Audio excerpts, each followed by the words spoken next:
Likez la vidéo si elle vous plaît et si vous êtes nouveau sur la chaîne, n'oubliez pas de vous abonner et d'activer la notification pour ne rater aucune de nos prochaines vidéos. Bienvenue à vous dans le poulailler.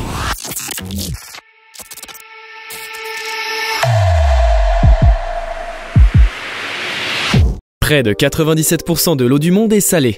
Et les scientifiques savent pourquoi, mais seulement depuis 1979.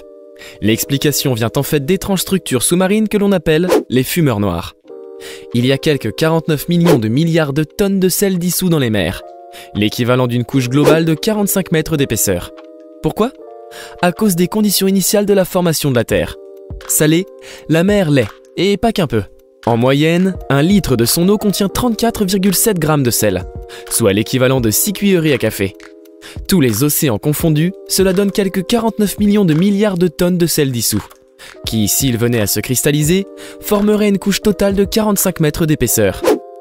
L'océanographe Bob Ballard explique que la clé de cette énigme a été observée par son équipe et lui, alors qu'ils effectuaient une mission sous-marine le long de la dorsale Est-Pacifique, la frontière entre les plaques tectoniques pacifiques et nord-américaines. À environ 2,5 km de profondeur, ils ont été les premiers à observer des fumeurs noirs. Le voyage de l'eau dans la Terre. Le nom scientifique de ces étranges formations est plutôt celui de cheminée hydrothermale. L'appellation fumeur noir vient du fait qu'elle semble projeter une épaisse fumée noire dans les profondeurs de l'océan.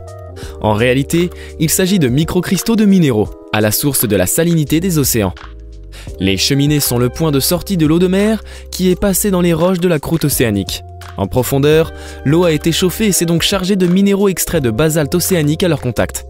C'est la grande quantité de ces minéraux rejetés par les cheminées hydrothermales qui rend les océans salés.